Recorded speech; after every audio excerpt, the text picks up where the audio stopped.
back to a very special bonus episode of Gridwalk, April 1st, 2024, and we're going to be talking about the World Grand Prix Race 1. Recording from New York and Los Angeles, your hosts, Nicole Katz and Brianna Klein, are lined up on the grid for this week's Gridwalk. Engines are fired up, ready to broadcast to you every Thursday on YouTube, Spotify, Apple, and more. Subscribe, like the video, turn on auto downloads, and leave a review to provide us with a fresh set of tires. Today, Gridwalk will take pit stops at... So we're going to give you all of our thoughts and reactions to the Tokyo street race, and then look ahead to the race that's going to happen at the Italian Riviera. Maybe it should replace Monaco. There's so much to get into from the race that happened and the race that is going to happen. So we're going to start with, now that we've seen people race at a Tokyo street race, should that be added to the F1 calendar coming up? Then we're going to take a look at fan engagement. Specifically, the fact that everyone got to bring clappers, there were specific sections devoted to different cars. There's so many fun engagement things that happened at the World Grand Prix. So we're going to talk about what F1 can learn from this race. Next, Lightning Mcqueen had a massive strategy blunder. And as F1 fans, it was exciting to see the F1 car win. But what actually happened there? And his team was really cagey in the media afterwards, so we're going to dig into what happened with that strategy. After that, we're going to take a look at the reverse grid that this race decided to implement. F1 has been talking about bringing in the potential for a reverse grid for a long time, and we've kind of been on the fence about it. So after seeing it happen, even though not in an F1 race, we're going to talk about whether we thought it was fun or not and what F1 can learn. After that, there were some shocking performances, considering it was mostly a street race. So we're not surprised that the F1 car performed so well, but we were surprised that both of the LeMans cars struggled a little. So we're going to talk about that and whether or not this eco-fuel might have affected these two cars' performances. And then last but not least, we're going to look ahead to the upcoming race in Italy and talk about the layout for it and whether or not it maybe could replace Monaco. It has a lot of similar features, so we're going to take a look into that. And of course, it is not a race preview episode, bonus or not, without picking what we think is going to be the race results for the upcoming Italy race for the World Grand Prix. And with that, take it away, voiceover man. It's lights out and away we go on this week's Gridwalk. So this past weekend, we got to see a different style of racing in Japan that we don't normally get to see when we're, watching an F1 race. And it was a really cool take on a street track for the World Grand Prix. And I think it is a good time to have the discussion of, could a Japanese street race benefit the F1 calendar? Should it be added in some type of way? And I don't know, what were your vibes on that? Were you enjoying watching this street race? And what do you think this could do for F1? One of the things that is exciting me the most about the World Grand Prix is that they get to test out all these random weird things that I think F1 is hesitant to try or to put an F1 car in that situation. Like, it was wild seeing an F1 car have to drive through dirt, and of course he spun out. Like, that makes complete sense. So I landed on some pros and cons. Like, pros, I think the actual street part of the street race was unbelievably cool. The neon lights, Nicole, yeah, oh my god, it almost looked animated. That it was just absolutely so vibrant and glowing that I just almost did not believe that it was a real track. I know. I was like, this is how I see Tokyo in my brain, but it doesn't actually look like that in real life. No. And especially just the way that all of the street lights were reflecting on Lightning McQueen's paint. And it just really was like a piece of artwork. Right. The whole entire race. You know how I feel about street races and street tracks in F1, where I know that it's controversial, but I'm normally very pro street tracks because if you also get to add access to that, that's such a pro of street racing, in my opinion, where you don't need to have all the money to be able to go outside of the city to be connected to Formula One. So I would love to see Tokyo get added to the F1 calendar, of course, with a modified racetrack that doesn't include the dirt and the leveling the playing field items they talked about for the non-downforce focus cars. But the giant caveat there is that I never want to lose Suzuka. No, yeah, It would be very interesting to see the cars that we just saw race in Tokyo, race at Suzuka, but no, we need that still on the calendar. I think, por qué no los dos? I think we need both. I think, with the modifications of, we can't have any of the dirt and gravel and kind of like leveling that playing field. But I mean, Francesco showed us that a FOrmuLa car can do really sick things on this Tokyo street track. So I'd love to be able to see, a Ferrari or a Mercedes or a Red Bull on this track. Before we get to the racing, I need to talk about the fans at this race, because sometimes I forget how much F1 is a little bit of the no fun league, where they just want everyone to root for everyone and be serious about everything. And then these incredible Tokyo fans come out with clappers, cheering, themed sections for different drivers. Like, this was a perfect example of stuff I want more of in F1. And there's a little bit of it in F1 where, like, sometimes at home races, drivers will have like specific stands with like signs and stuff. But noisemakers, themes, please give me more of this in our normal day-to-day racing. Yeah, I loved the division of different sections per driver, and then it kind of made an entire, group all together, if it's like coordinated colors or different things like that. And obviously there's this very specific sector of Tifosi that has this allegiance toward Francesco. So it was really interesting to see their entire setup at the race as well, as an off weekend for a traditional F1 race, that they found a way to go support. They're another Italian FOrmuLa car at a really unique opportunity. So Tifosi's loud and proud at an F1 race. And now we've seen what they can have the ability to do on the World Grand Prix. Just imagine them bringing that energy now to an F1 race. I mean, now that they've experienced it, I can't foresee that changing now. Right. And then it was incredible, even though like we're an F1 podcast, we're F1 fans, we don't traditionally watch the Piston Cup, but it was so cool to see the support for Lightning McQueen, like all the way in Tokyo. Like, I know that he has a ton of fans over there already. There's stores dedicated to him, but he had his own devoted following and section there, and they were able to keep up with the Tifosi, which is a huge, like I shouldn't be surprised because Lightning McQueen is Lightning McQueen, but it's still like knowing what we know and watch with the Tifosi at Italian races. Like looking ahead to the race in Italy next, it's going to be crazy. I'm intrigued to see if Lightning McQueen is still going to have fans and a contingent that infiltrates like the Tifosi's home ground. Yeah, I don't know. I really feel like, Tifosi, Francesco is going to have a real hard grasp on that entire track. But you never know. Lightning McQueen's reach and the story that we've seen with him and kind of overcoming of his entire character, and a lot of that coming from the influence of his mentor, Doug Hudson. And we've really seen him transform, and that's definitely grown his entire fan base and his establishment. But I think, and they're loud and proud continuously. So if anyone can kind of show up a large crowd of Italian racing fans, it would be Lightning McQueen. All right, we have to actually talk about the race a little bit, even though I know that we were mostly just super hyped about a lot of the off-track stuff. With a big event like the World Grand Prix, like, I'm going to get distracted by the off-track stuff. But I think the biggest... And there was a lot of disappointing things on track. So it was kind of a little bit more fun for us to be focusing, elsewhere. I think the biggest storyline to come out of this Tokyo race was Lightning McQueen's huge strategy blunder, where it just felt like he moved over for Francesco. And I think going into this race, when we recorded our preview episode for the World Grand Prix, like, we did identify strategy as a potential weakness for Lightning McQueen and his team, but he's up against Francesco. Like, he even said in his media after the race that he doesn't need strategy. So while I thought this would be a weakness, I didn't think it would manifest itself quite like this. Yeah, it definitely manifested itself more than we could have ever anticipated. His team, not very much used to this grand scale of like a race atmosphere. His like new addition to, like, it seems to be like his paddock team.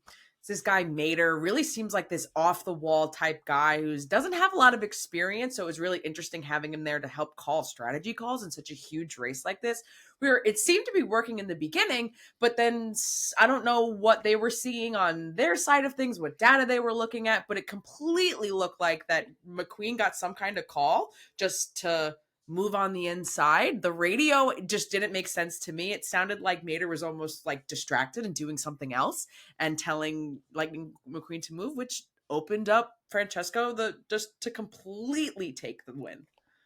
Yeah, I don't know, like, to your point, like, if they were seeing some data, I would have loved a clearer explanation after the race. When Lightning McQueen did all of his media, he just kept saying, we'll get it figured out, we'll get it figured out.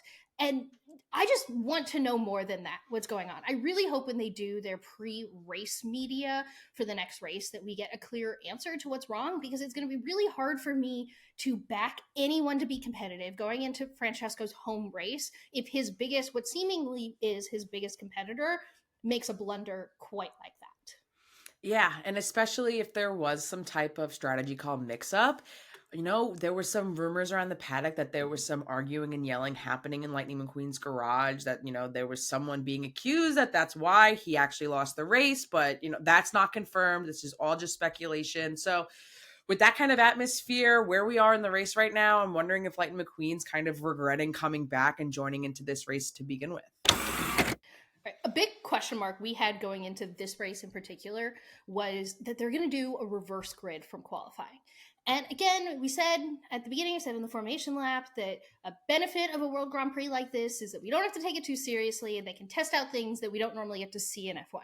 But I have to say, I was a little hesitant going into watching it, but a benefit was going to be that we knew there was going to be so many overtakes in this race. And I guess it kind of followed through with that. Maybe. I mean, when we knew, so after quali, once we knew that Lightning McQueen and Francesco were going to be at the back of the grid, obviously these two have been bad-mouthing each other, talking back and forth. Like, this entire Grand Prix is really just about the two of them because they have such dominance in their sports and their driving skills. So we knew that there was going to be some overtakes and eventually they were going to make it to the front. It happened unbelievably quickly, which is really exciting. However, I have an issue with the media coverage and race coverage of this. We barely saw any. Actually, I can't even recall seeing any recorded overtakes from either of them. It felt like suddenly I blinked and they were at the front of the race.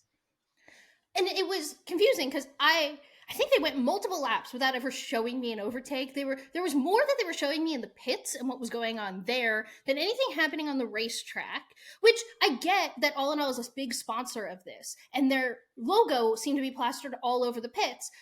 But I still want to see the racing that's happening. And it wasn't until Francesco had his moment in the gravel that I felt like we saw the first real overtakes of the race. So yeah, like a reverse grid, the fun of it is overtakes, and technically if you look at the stats of this race, there were so many overtakes, but you're right, I didn't really see any of them. Yeah, it's like almost they were focusing on whatever storyline was going on in the pits just until Francesco and Lightning McQueen were up in the front, and then that became the main part of the storyline of the race. It's like very strangely why have orchestrated. A reverse grid? Yeah. So I think the other big, like, on-track shocker of this first race was how much all the endurance cars really struggled. Looking at most of this Tokyo track, I really felt like their high downforce cars were going to perform similar to how Francesco and his FOrmuLa car did. So why weren't they significantly faster, at least than Lightning McQueen? Like, look, we're a fan of American racing and everything that's going on in the Piston Cup, but that's not a car built for a track like this. He should have had competition, not just from Francesco, but from the other endurance cars. Oh, yeah. And I mean, throughout the entire race, Francesco and McQueen had trailing behind them Sue Todoroco and Carlo Veloso. And it totally makes sense that they eventually would have caught up and it would have been like a real battle towards the end. So it begs the question of if these endurance cars should be competing that much closer to Francesco and Lightning McQueen, what could possibly be causing this issue with them? And it does beg the question. It's really a big topic in the news right now. So the entire overall purpose of the World Grand Prix, Miles Axelrod is promoting this new eco-fuel allinoL. And every single car is driving on it. And we've also seen now in Tokyo, there was a little bit of some engine blowouts with Miguel Camino and Rip Klutchgonski. Both had their engines blow out in Japan, and it was really scary. And now there's some speculation that those engine blowouts could have been caused by the allinoL. this is a experimental, more natural fuel. Miles Axelrod is swearing that it's safe and it's tested, but if maybe we're kind of seeing some hindered performance, we're seeing some engine blowouts that kind of happened out of nowhere. They haven't been able to pinpoint the cause of these major accidents. So who's to say that it's not affecting, the performance of the endurance cars?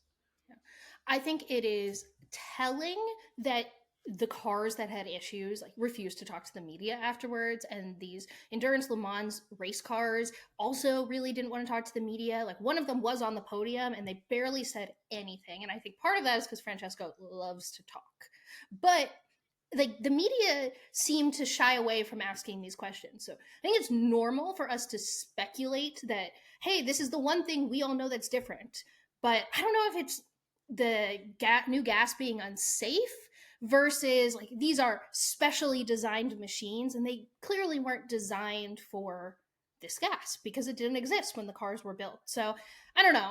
I think it's something we're gonna have to wait and see, but I understand everyone online and on social media, the hesitation and the jump to this conclusion, because if no one's talking, we're gonna fill in the gaps with something. And this seems like a logical thing that people are filling in the gaps about. Yeah, I think it's really telling kind of what the performances will be like in Italy, and if we see similar issues of the cars that had issues in Tokyo.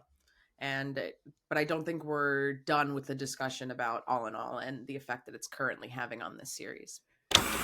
We're one of 3 races into this World Grand Prix showcase experiment of all of this, and next is Italy. And I'm really excited for this race because this track looks incredibly similar to Monaco. So I thought we could talk about whether or not this new track layout we'd want to see as a replacement for Monaco and upcoming F1 calendars, because Monaco is an incredibly controversial racetrack. Yes, and we've been vocal on this show how much we admire and appreciate Monaco, but there's definitely pieces of racing in Porto that give me kind of elevated Monaco vibe, which is bizarre to even consider. But there's definitely pieces that I would love to see a full F1 race at Porto. Yeah. I mean, I think they have a similar layout where there's a hairpin, there's a tunnel, there's even a pool, and the pool looks cooler and better. Oh yeah, and you can still have all you have it's in a port, so you still have the entire yacht party happening all around that everyone really appreciates and needs to have in Monaco. It almost seems like Monaco with more attendance possibilities, so more people could go, which is always going to be important to me, and better vantage points to do it. And I think the biggest reason where you would make a swap like this on the F1 calendar is because the track actually seems wide enough for someone to make a pass. Yeah. And that's the craziest thing. I mean, we were seeing cars.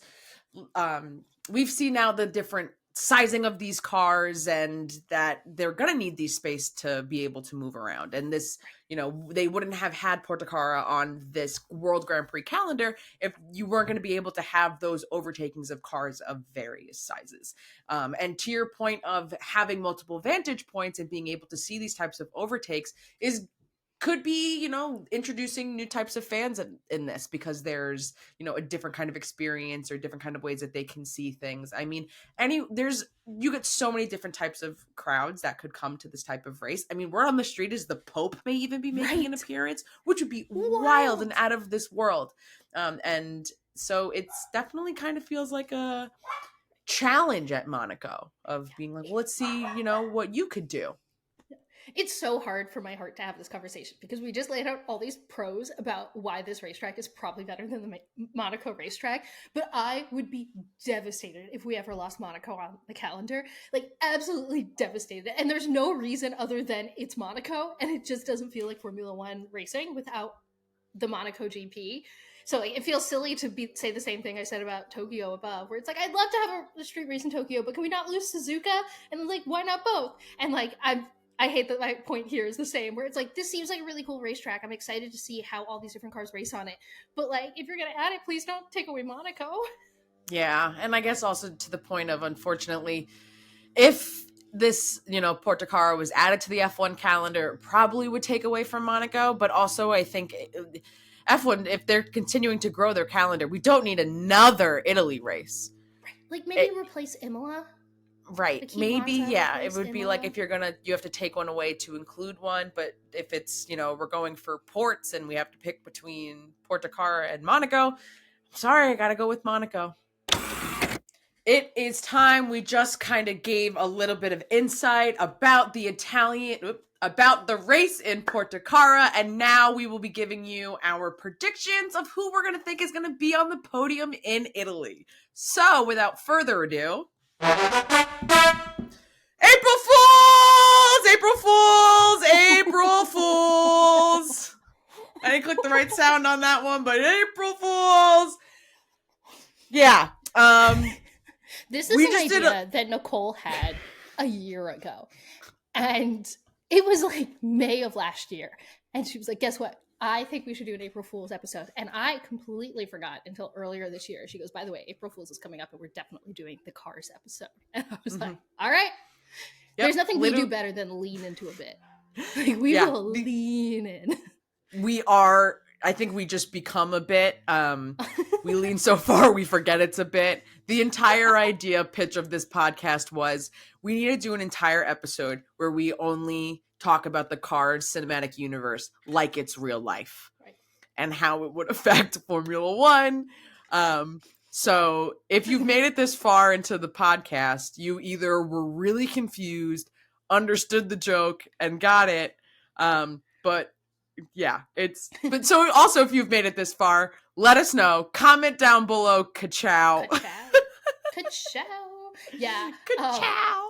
This was some of the most fun I've ever had in content creation. Not necessarily the recording, even though this has been goofy silly. And after this, I'm going to tack on in the edit a bunch of moments where we just laugh and break and are having a lot of fun recording this. But what we did a couple hours ago where we had to sit there and outline a serious episode around halfway through the movie of Cars 2.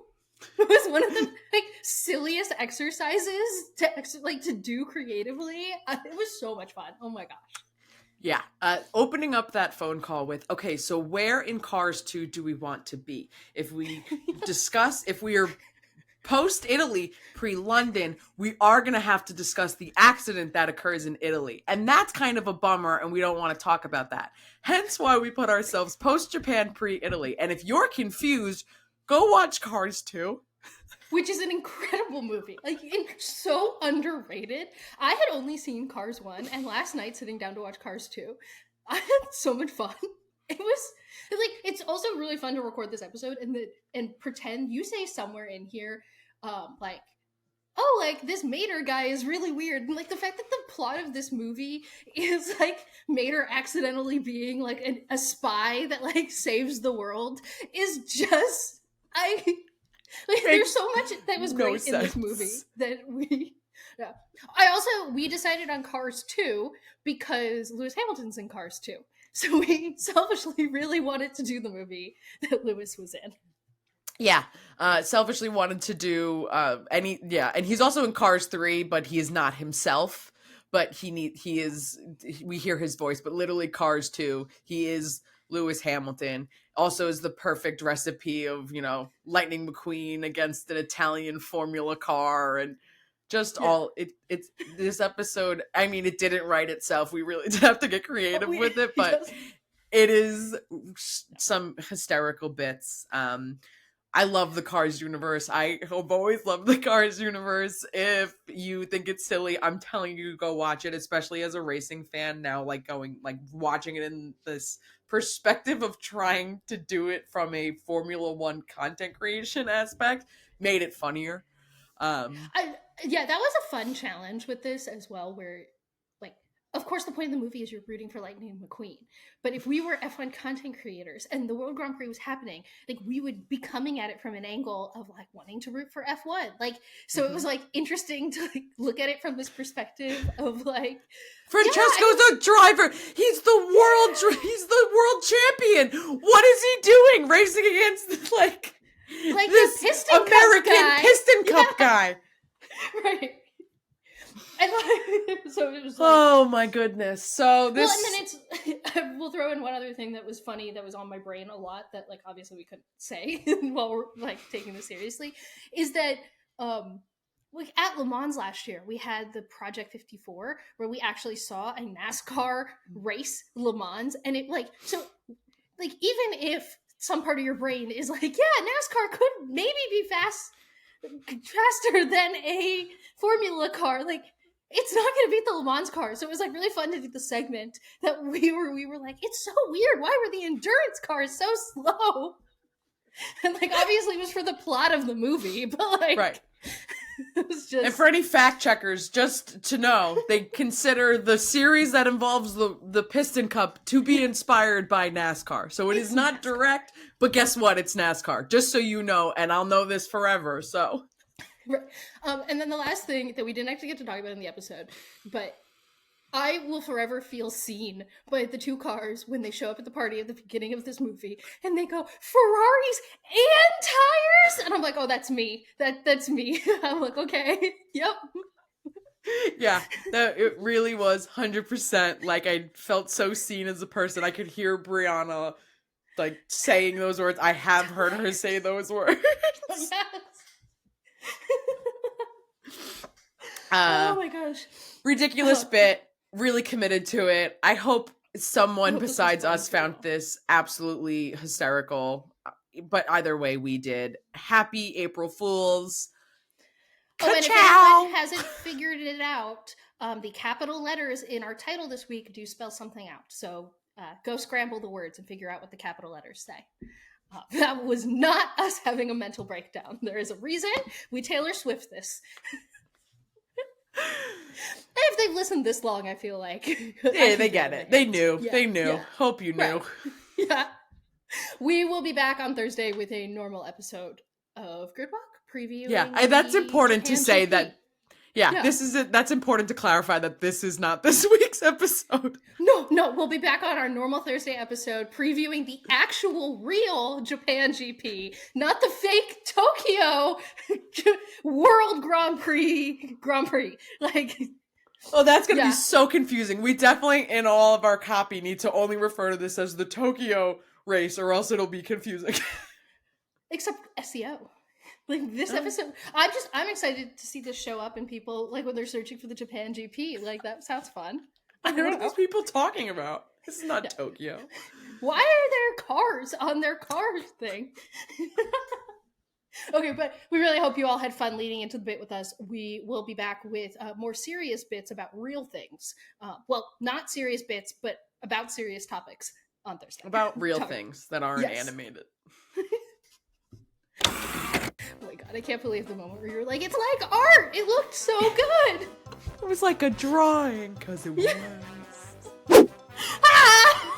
Okay. You're doing a really good job! Thank you! I was like, I needed to like let it out for a second before doing the next one.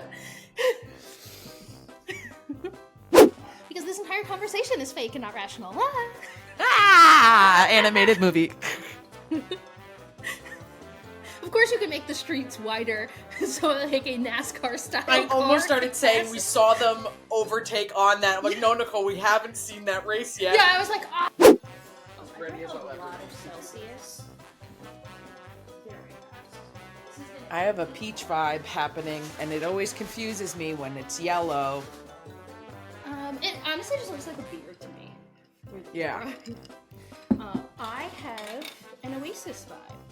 Ooh. That always like has this pretty like teal can and always confuses me that it's pink. Yeah, the Oasis vibe is, I believe it is, prickly pear and lime. It's like right. Like, Yeah, that's 100% your jam. well, I just drank way too much of it, way too fast. Yeah, and that's definitely what we should be doing before doing our April Fool's episode of the podcast, is to be on like so much caffeine. Right. It's great for us. Trying so hard. Okay, deep breaths. We're so serious. Welcome back to Gridwalk. That's too serious, not fun enough. Gotta do it again. I'm like trying so hard to keep it all in. Oh my god, we're Welcome recording back. for 4 minutes. I just That's noticed fine. that now. It's all Okay. gonna be good Yep. blooper content. That was so fucking hard. Oh my god. You killed that. Literally, I was like, Brianna's doing an incredible, like, maybe we're, like, part improv. Like, No. Well, I started reading the plot of Cars 3, and we could definitely do this. I could see it, but I feel like doing the same bit back-to-back years on April 1st, like, feels like we could do that. no, we can. Yeah. We gotta level up. This was a bit a year in the making. I can't believe I was ever worried about this. Yeah, I know. I was like, we're gonna kill this. We're gonna be so great at this. So, we got to see a different style. Okay. No, you're good. Sorry. You're too convincing. Oh, it's so hard. It's so hard. This is so ridiculous. This is so... I said this pre-recording, but the fact that, like, this is going to be information that comes into my brain and leaves my brain when we're done recording here, but this is going to be permanent trivia in your brain forever, and I just know it. I'm gonna be able to recite all of this information about Cars 2, like, when I'm 85. Right. You already kill it at, like, Disney trivia stuff, but this is like unnecessary. Yes. I can't. I literally, as soon as you said mentor, I think I have nothing else to say. My brain just fizzled out. I was like, that is just. And I'm like, how can I kind of act like this Italian driver has, like, Tifosi fans? I thought it was such a good, like. Because we know that's what it is, like, it's, yeah, like, he's they're all an painted Italian, like... Right. Yep.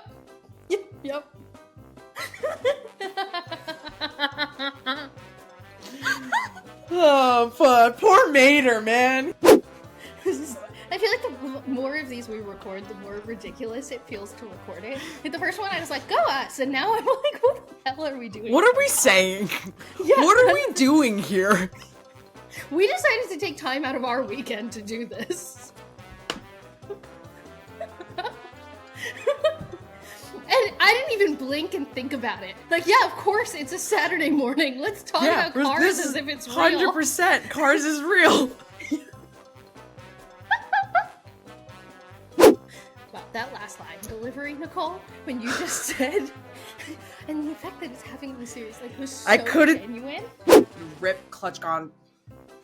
Rip. I was doing such a good job. I was doing such a good job. You were doing so well. Okay, hold on. Regroup, and you could just pick it up with that name. Yep. Almost there. Can't believe you almost made it through all those names. I know, that was, I was crazy. Sitting here like, oh my gosh, this is incredible. Like, it was a streak of Clutch Gonski. Okay. Okay. And then, but then we saw some engine blowouts with Miguel Camino and Rip Glutchkonski. One more time. I literally couldn't say Rip Klutchgonski, like, and now I say it perfectly. But that was like the hardest. I couldn't, and that was the one name I had like practiced. Rip Klutchgonski. Rip Klutchgonski. Now I can say it as much as I want, and you know. Thank you to our co-creators, Nicole Katz and Brianna Klein. Thank you to our four-legged executive producers and me, voiceover man. Don't forget to subscribe, like the video, turn on auto downloads, and leave a review to provide us with a fresh set of tires for the next week's show. You can follow us on social media at GridWalk Show for daily content. We will be back to walk the Formula One grid every Thursday, and we will see you for the post-GridWalk debrief in the comments.